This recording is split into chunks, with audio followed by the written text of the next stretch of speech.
Good evening. मैं Facebook live में आया हूँ अपने लोगों को कुछ बात बताने के लिए। मैं देख रहा हूँ कि थोड़े दिन से बहुत लोग स्पेकुलेट कर रहे हैं कि हमें आवाज़ उठाना चाहिए कि नहीं। जब कहीं में अन्याय होता है हमें चुप बैठ के रहना चाहिए, क्योंकि हम गवर्नमेंट में हैं, इसके लिए अलायंस में है, तो हमें चुप बैठ के रहना चाहिए। अगर कहीं में कम्युनल क्लैशेस हो रहा है, हिंदू मुस्लिम का कम्युनल क्लैशेस हो रहा है, या क्रिश्चियंस के अगेंस्ट कुछ हो रहा है, या हिंदू को मारा जा रहा है, तो हमें चुप रहना चाहिए कि नहीं। मैं अपने लोगों को, अपने वॉरियर्स को, अपने लोगों को, अपने समाज को, अपने दोभा को एक बात बोलना चाहता हूँ। इंसान पावर में काम करने के लिए आता है, पावर में आकर सुस्त बनकर बैठकर चुप रहने के लिए नहीं आता है। तो कहीं में भी आपको अगर लगे, अगर आपको दिल में लगे कि कुछ गलत हो रहा है, कोई गलत काम कर रहा है, कोई कम्युनल टेंशन फैलाने की कोशिश कर रहा है, कहीं में करप्शन है, तो आपको, आपका अधिकार है आवाज उठाने के लिए। तरीके से उठाइए, लेकिन जरूर उठाइए। हर चीज में पॉलिटिक्स लाना भी जरूरी नहीं है। बादल त्रिपुरा को मारा गया पुलिस स्टेशन के अंदर। आज जिन्होंने मारा है उनको अरेस्ट किया गया है, लेकिन सिर्फ अरेस्ट से कुछ नहीं होगा, हमें कॉम्पनसेशन भी चाहिए। और जो मरा है उनकी फैमिली को भी नौकरी चाहिए। ये बात पॉलिटिक्स करके भी कर सकते हैं और बिना पॉलिटिक्स करके भी कर सकते हैं, लेकिन इसमें सबसे पहले हम सबको एक होना पड़ेगा, एक आवाज में। अगर आपको सिर्फ जिंदगी में पार्टी ही को आगे बढ़ाना है, जैसे जितेंद्र चौधरी करते हैं, तो उसका पार्टी ही आगे रहेगा, तिपरा साल लोग पीछे ही रहे। 25 साल तक राज किया, इतने साल तक एमपी रहे, मिनिस्टर रहे, लेकिन मानिक सरकार के सामने चुप बोलने का भी हिम्मत नहीं रहा। लास्ट इलेक्शन भी हारते अगर हमने कैंडिडेट दिया होता सब रूम में। नहीं दिया, क्योंकि मुझे लगा कि ये हमारा जाति का बात है, और अगर एक अच्छा सोच, एक्सपीरियंस अगर लीडर असेंबली में आता है तो वो शायद अपने तिपरासा के हित के बारे बात करेगा। लेकिन गलती मुझसे हुई है, मुझसे गलती हुई है, और मैं अपना गलती को स्वीकार करता हूं। मुझे असली लोगों को परखने का ज्यादा समझ होना चाहिए था। आप देखेंगे बहुत लोग हैं जिनको मैंने जिताया है, लेकिन वो लोग मेरा बात नहीं सुनते। गलती उनकी नहीं है, गलती मेरी है, क्योंकि मुझे लगा कि एक तिपरासा को हेल्प कर सकता है। लेकिन आज समझ में आता है कि एक बुरा इंसान किसी का हेल्प नहीं करेगा, सिर्फ अपने बारे सोचेगा। एक स्वार्थ इंसान किसी के बारे नहीं सोचेगा, सिर्फ अपने बारे सोचेगा। बहुत चीज और है। अभी वीसी इलेक्शंस होने वाला है। मैंने उस दिन सुना कि जो हमारे ब्रू सेटलमेंट्स हैं वहां में वीसी का नाम नहीं दिया जाएगा। ये एकदम गलत बात है। आज अगर हम वो 13 सेटलमेंट्स में ब्रू को वीसी का एक चांस नहीं देते हैं, तो कल जब हम लोग नहीं रहेंगे तो कोई चांस देने वाला है? क्या गारंटी है कि फ्यूचर में क्या होगा? सब लोग बोलते हैं अरे वो उनका प्रॉब्लम है, हमारा प्रॉब्लम अलग है। नहीं, हमारा सबका प्रॉब्लम एक ही है कि हम पहले अपने बारे सोचते हैं, ना कि अपने दफा, ना कि अपने कम्युनिटी के बारे। हम सबसे पहले अपने बारे सोचते हैं, ना कि अपने देश के बारे, ना कि अपने राज्य के बारे। और आज जो हमारा परिस्थिति है वो इसलिए है क्योंकि हमने हमेशा खुद का एजेंडा पहले रखा और लोगों का एजेंडा को पीछे रखा। और ये बहुत इजी बात नहीं है। उस दिन मेरा इंटरव्यू हो रहा था, मैंने देखा है ईस्ट मोजो में मेरा इंटरव्यू हुआ। सब कह रहे थे, वो इंटरव्यूअर भी कह रहा था, लोगों का क्या होगा, जो गरीब है उनका क्या होगा, जिसको नौकरी चाहिए उनका क्या होगा, उनके बारे अभी थोड़ा कॉम्प्रोमाइज कर दो। नहीं भाई, देखो, मैं अपने लोगों को कुछ देना चाहता हूं, और अगर हमारे लोग नहीं समझते हैं कि अगर आज अपने बारे सोचकर आपने अपने कम्युनिटी को पीछे छोड़ दिया, तो जो चीज आज से 30-40 साल पहले हुआ था, जब हमारे लोग का पास चांस था एक अच्छा कल बनाने के लिए, लेकिन उस समय भी हमने कॉम्प्रोमाइज किया। और क्या किया हमने? कॉम्प्रोमाइज करके हमने हमें लगा कि हमारा जिंदगी बन जाएगा। जिंदगी किसी का नहीं बना। 5-6 लीडर्स लोग अमीर हुए, 8-10 ऑफिसर्स लोग अमीर हुए, लेकिन 14 का 14 लाख तिपरासा लोग पीछे ही रहा। इसके लिए हमें खुद के बारे नहीं, जो हमसे कमजोर है उनके बारे भी सोचना है। त्रिपुरा में हिंदू मुसलमान का बहुत टेंशन चल रहा है, बहुत लोग अटैक कर रहे हैं, रिटेलिएशन हो रहा है। मैं एक ही चीज पूछना चाहता हूं, हमें इतना प्रॉब्लम है बांग्लादेश से, तो बांग्लादेश से क्रिकेट मत खेलिए ना। बांग्लादेश तो कानपुर में आया, बांग्लादेश तो बैंगलोर में गया, क्रिकेट खेला हमारे साथ, हमने तो उनका स्वागत किया, अतिथि देवो भव करके हमने तो बांग्लादेश का स्वागत किया। और हमने तो कुछ नहीं बोला। बांग्लादेश में कितने हिंदू, क्रिश्चियंस, बुद्धिस्ट को मारे जा रहे हैं, लेकिन इंडिया ने तो स्वागत किया बांग्लादेश का, इंडिया में क्रिकेट खेलने के लिए। और हम लोग क्या करते हैं, बांग्लादेशी को तो हम लोग सबक नहीं सिखा सकते, बांग्लादेशी को तो हम लोग डंडा नहीं दे सकते, लेकिन हिंदुस्तान के नागरिक जो मुसलमान है उनको टारगेट करके आप अपने ही देशवासियों को टारगेट कर रहे हो। हिम्मत है तो असली दुश्मन से सामना करो और उसको सबक सिखाओ। देश के नागरिक को अटैक करके हमारा ही नुकसान हो रहा है। आज त्रिपुरा में हमारा कल्चर अलग है। त्रिपुरा का कल्चर जीसस, अल्लाह और राम के नाम में नहीं जाता, बुद्ध के नाम में नहीं जाता है, और हमें वो कल्चर को मेंटेन करना है। और जो गधे लोग, बेवकूफ लोग, जिनको लगता है कि त्रिपुरा में आग लगाकर हमारा डेवलपमेंट होगा, आप साइड बाय साइड मणिपुर को देख लो। मणिपुर में आग लगा तो आज कुकी भी दुखी है, मैतेई भी दुखी है, नागा भी दुखी है, क्योंकि जब अपने ही घर में आग लगाते हैं ना, तो खुशी किसी को नहीं मिलती। त्रिपुरा एक छोटा स्टेट है और यहां में जहर नहीं फैलकर हमें प्यार, मोहब्बत और भाईचारा को बनाना चाहिए। रहा बात, अब मैं सुन रहा हूं कि यहां में क्या हो रहा है, वहां में क्या हो रहा है। मैंने बहुत चीज सुना है। मैं जानता हूं बीर त्रिपुरा, आपको शायद मेरा कॉकबोरॉक से प्रॉब्लम है। ठीक है, ये मेरा गलती है कि मेरे माँ बाप ने मुझे कॉकबोरॉक नहीं सिखाया, लेकिन मुझसे पहले भी बहुत लोगों ने कॉकबोरॉक बोला है। उन्होंने आपके लिए क्या किया? मैं ना बोल के भी मैंने आपके लिए बहुत कुछ किया। लेकिन यही तो प्रॉब्लम है, आपको, आप कान से सुनते नहीं हो, आंख से देखते नहीं हो, नाक से सूंघते नहीं हो, आप सिर्फ पॉलिटिक्स करते हो, आप सिर्फ किसी का बुराई देखते हो। किसी का अगर बुराई देखना है तो आपको भगवान में भी बुराई दिखाई पड़ेगा, और अगर आपको अच्छाई देखना है तो जो आपका शत्रु है, जो आपका दुश्मन है, उसमें भी you will see goodness. All religions, whether it is in the church, temple, Islam, mosque, monastery, they teach you to find a goodness in someone. सबके अंदर कुछ ना कुछ अच्छा ही होता है, लेकिन आपको अगर सिर्फ नेगेटिव ही चीज सुनना है, वेल बीर त्रिपुरा, आप नेगेटिव ही रास्ते में जाओगे। मैं आपके लिए मैं आपको खाना देना चाहता हूं, आप मुझे जहर देना चाहते हैं। आप मुझे मारोगे तो आपको क्या मिलेगा? आपको लगता है कि आप राजा बन जाओगे? नहीं।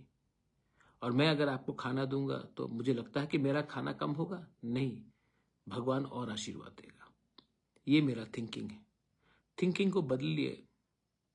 यंगर जनरेशन को चांस चाहिए, यंगर जनरेशन को रोल मॉडल चाहिए, यंगर जनरेशन को ट्रूथ चाहिए, और वो मैं करने की कोशिश करता हूं। बहुत बार थका हूं, मुझे इच्छा भी नहीं है कि मैं और ज्यादा कंटिन्यू करूं, लेकिन मैंने कमिटमेंट दिया है मेरे तिपरासा अकॉर्ड के लिए। और तिपरासा अकॉर्ड का सेकेंड राउंड मीटिंग नवंबर 3rd वीक को हो रहा है। मैं ये आपको इन्फॉर्म करने के लिए आया हूं। मीटिंग फिर से दिल्ली में होगा शायद, और तिपरासा अकॉर्ड का सेकेंड राउंड मीटिंग अब दिल्ली में होगा और इस बार शायद एडीसी के कुछ ऑफिशियल्स भी इसमें शामिल होंगे। ये आसान काम नहीं है, ये काम बहुत मुश्किल है। निगोशिएट करना, बिना अपने बारे कुछ मांग के निगोशिएट करना, वो भी गवर्नमेंट ऑफ इंडिया से 75 साल का जो गलती हुआ है उसको आज ठीक करना इतना आसान नहीं है। तभी भी मैंने अपना कोई भी डिमांड, कोई भी पॉइंट को डाइल्यूट नहीं किया है। आप जानते हैं कि जिस दिन मैं अपना पॉइंट को डाइल्यूट करूंगा हमारा पोजीशन कमजोर होगा, और जब तक हमें बहुत चीज नहीं मिल जाता, लैंड राइट्स नहीं मिल जाता, मोर सीट्स इन द असेंबली नहीं मिल जाता, जो डायरेक्ट फंडिंग नहीं मिल जाता, हमारा पॉलिटिकल रिप्रेजेंटेशन और स्ट्रांग नहीं हो जाता है, इकोनॉमिक कंडीशन और ठीक नहीं हो जाता है, सेंट्रल यूनिवर्सिटी नहीं आता है, एम जैसा हॉस्पिटल नहीं आता है, तो जब तक ये सब नहीं आएगा तब तक मैं अपना ओरिजिनल पोजीशन को तो कमजोर नहीं करूंगा, क्योंकि ये इतिहास गवाह है, कम मांगोगे तो कम मिलेगा, ज्यादा मांगोगे तो ज्यादा मिलेगा। और अगर मैं कमरे में जाके बोलूंगा कि आप मुझे कुछ भी दे दो मैं खुश हो जाऊं, तब हमें कुछ नहीं मिलेगा। और मैं चंदा के लिए तो यहां आया नहीं हूं, अपने लोगों को फाइट करने के लिए आया हूं, अपने लोगों को कुछ देने के लिए आया हूं। मैंने नोटिस और एक चीज किया कि politics is not everything, politics should not be everything. Commitment to community, commitment to your people, commitment to a better tomorrow is more important. And if you want a better tomorrow, don't play politics with your people.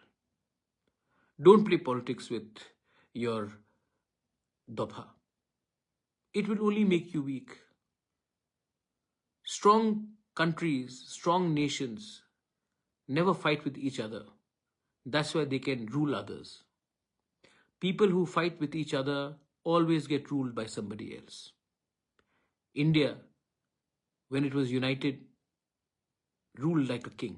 When Tripura was united, we ruled the lands far and across.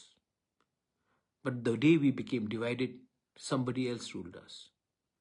Today, we have to be united. I know it is difficult. Difficult लगता है, मैं जानता हूं, लेकिन चारा क्या है आपके पास? या फिर आज अपना दिल में पत्थर लगाकर एक हो जाओ, या फिर अगर आज गिव अप कर दोगे तो 2-3 साल बाद क्या मिलेगा आपको? कुछ नहीं मिलेगा। हम लोग और भी पीछे चले जाएंगे। इतना आगे आए हैं, किनारा सामने है। बहुत लोग तोड़ने की कोशिश करते हैं, बहुत लोग कमजोर करने की कोशिश करते हैं। आप मुझे ही देख लीजिए, मैंने उस दिन अपना फोटो देखा और आज देख रहा हूं, पिछले 6-7 साल में शायद मेरा 20 साल का उम्र बढ़ गया होगा। लेकिन ये अगर मैं अभी गिव अप कर दूं तो क्या मिलेगा? मुझे तो कुछ नहीं चाहिए, भगवान ने सब चीज दिया है, लेकिन मैं चाहता हूं कि आपको भी कुछ मिले। And I really want you to understand, अभी दिवाली आएगा, दिवाली में the good wins over evil, बुराई हारता है और अच्छाई जीतती है। लेकिन अपने अंदर जो जीत और बुराई है ना, वो अपने दिल के अंदर ही है। किसी और को दोष मत दो। और हमारे बहुत लीडर्स हैं, मैंने नोटिस किया है, आपको बनाया है मैंने, आप लोग बात नहीं सुन रहे हैं।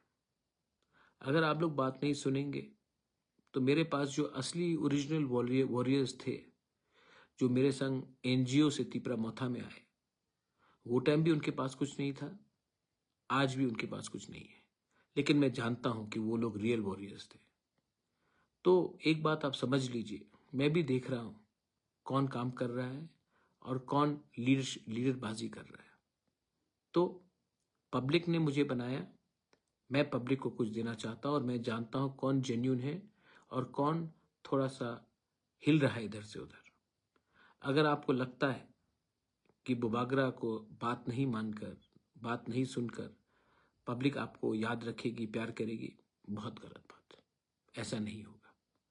You are here to fight for your people, fight for your rights, fight for a better tomorrow. So don't give up and keep on trying to improving yourself every day. Last में मैं सबको एक ही बात बोलना चाहता हूं। हमने alliance किया है अकॉर्ड के लिए। हमने अलायंस 2 लोगों को मंत्री बनाने के लिए नहीं किया। हमने अलायंस किया क्योंकि एडीसी में फंडिंग आए और हम लोग अपने लोगों को हेल्प कर सके, लेकिन सिर्फ ईएम्स को गाड़ी में इधर से उधर घूमने के लिए नहीं। हमने मौथा बनाया सब वॉरियर्स को ऊपर से लेकर नीचे तक ग्राउंड में काम करने के लिए। लेकिन मैं कभी कभी सुनता हूं कि कुछ ईएम्स कहते हैं कि मैं ये पोस्ट में नहीं जाऊंगा क्योंकि मैं बहुत सीनियर हूं। कोई एमडीसी कहता है कि ये मेरा जगह नहीं, मैं और सीनियर हूं। कोई एमएलए कुछ और कहता है, कोई कुछ और कहता है। मेरे दोस्त, ये एटीट्यूड आप रखोगे ना तो ना रहेगा आपका ईएमशिप, ना रहेगा आपका एमडीसी, क्योंकि बुबागरा भी देख रहा है और आपको सेकंड चांस नहीं देगा। आपको अगर किसी का दिल जीतना है ना तो अगरतला में बैठे हुए पुलिस कांस्टेबल या ऑफिसर का दिल नहीं जीतना है आपको। अगर आपका दिल जीतना है तो अपने गांव में एक गरीब माँ, एक गरीब परिवार का दिल जीतिए। ये जो गाड़ी आपको मिलता है, जो कॉन्वॉय आपको मिलता है, जो लोग सैल्यूट करते हैं ना आपको, जिस दिन आपको टिकट नहीं मिलेगा, जिस दिन आप हार जाओगे ना, 2 मिनट में ये सैल्यूट भी बंद हो जाएगा, गाड़ी भी बंद हो जाएगा। तब आपको मालूम पड़ेगा कि आपके टाइम पावर था, दायित्व था, आपने उसका सही इस्तेमाल किया कि नहीं। अहंकार ही आपको डुबाएगा और प्यार ही आपको जिताएगा। चॉइस आपका है। लेकिन मैं अपने लोगों को प्यार करते रहूंगा। मैं अपने स्टूडेंट्स के साथ जिंदगी भर उनको सपोर्ट करते रहूंगा। और मैं एक कमिटमेंट देना चाहता हूं कि मैं अपने लोगों के साथ पॉलिटिक्स नहीं करना चाहता हूं। वीसी इलेक्शन हो, कोई भी इलेक्शन हो, मैं तो चाहता हूं कि आईपीएफटी और तिपरा मथा एक होकर ही फाइट करें। अलग अलग पार्टी रहे लेकिन एक होकर ही फाइट करें। बहुत लीडर को खुद का स्वार्थ के लिए वो कहेंगे नहीं, हमें अलग फाइट करना चाहिए, लेकिन मैं जानता हूं पब्लिक चाहती है कि हम सब एक हो जाए, क्योंकि पब्लिक कभी कभी लीडर से ज्यादा समझदार होती है, क्योंकि पब्लिक पूरा समाज के बारे में सोच रहा है और लीडर सिर्फ अपना एरिया या अपना परिवार के बारे। अगर लीडर ऐसा सोचेगा तो वो लीडर डूब जाएगा। That's why I am again requesting everyone, think about थानसा, थिंक अबाउट पीपल।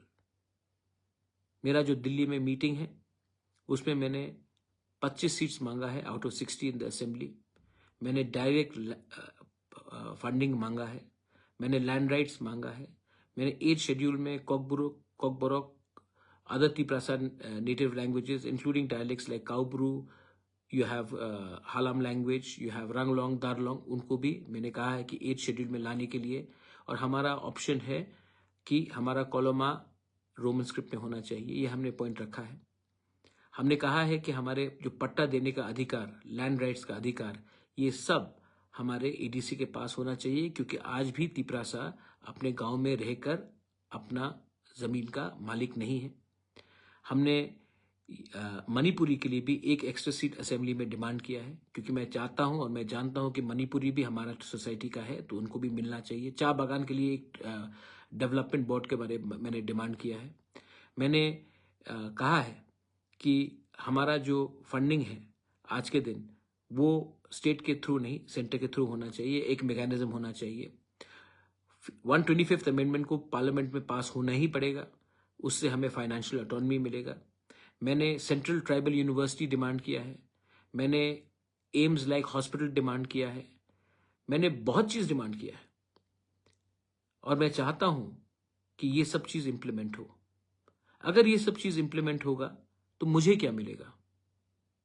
मैं तो उस सेंट्रल यूनिवर्सिटी में नहीं पढ़ूंगा, मैं तो उस एम्स हॉस्पिटल में नहीं जाऊंगा। जब लैंड राइट्स मिलेगा, पहले से भगवान ने मुझे बहुत लैंड दिया, मुझे तो वो और लैंड नहीं चाहिए। अगर सेंटर से फंडिंग आया, मेरे पास तो खुद का बिजनेस है, मुझे तो सेंटर का फंड का दरकार भी नहीं है। मैं चाहता हूं कि ये सब चीज हमारे लोगों के पास जाए, तभी हमारे दोस्त लोगों को लगेगा 75 साल बाद कि हाँ, हम आज इंडिया का एक हिस्सा हैं और त्रिपुरा एक अच्छे रास्ते में डेवलप हो रहा है।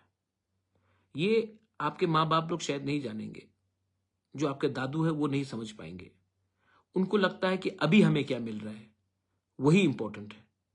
लेकिन आपका दादू, आपका माँ बाप, उनका तो समय गया, वो तो 55 के हो गए, 60 के हो गए, 70 के हो गए। स्ट्रगल किसको करना है? अगर आज ये सक्सेसफुल नहीं हुआ तो नुकसान किसका होगा? हमारे आज जो 15 साल, 20 साल, 25 साल, 30 साल के जो यूथ है, 35 year old youth, 15 year old youngsters, 20, 25 college going, school going, ये आपका भलाई के लिए है। तो मुझे तो आपके बारे सोचना है, जिसका जिंदगी आगे है, ना कि उनके बारे जिन्होंने हमेशा उनके दिल में था कि अब और कुछ नहीं होगा, छोड़ दो, कॉम्प्रोमाइज कर दो। ये मैं आज आपको एक मैसेज दे रहा हूं। आने वाले दिन में अभी दिवाली है, दिवाली के बाद और फेस्टिविटीज होगा, उसके बाद त्रिंग होगा, उसके बाद क्रिसमस होगा, न्यू ईयर्स होगा। हम 2025 पॉजिटिव होके भी चल सकते हैं, या फिर ये आने वाले साल नेगेटिव बनकर एक दूसरे को मार धोर के, काट के, गाली देकर हम एक संघ को, एक सबको डुबाकर बर्बाद भी कर सकते हैं। चॉइस आपके पास है। आसान है किसी को गाली देना, आसान है किसी को धुतकारना, मुश्किल रास्ता है एक दूसरे को प्यार करना। और मुझे जो भी करना है वो मैं करूंगा। मैं मोहब्बत को फैलाऊंगा, सबको आदर करूंगा, और जो मुझे ठीक लगता है, मेरे लोगों के लिए ठीक लगता है, मैं वो करूंगा। बेलाइनो हम bye. Thank you. God bless you.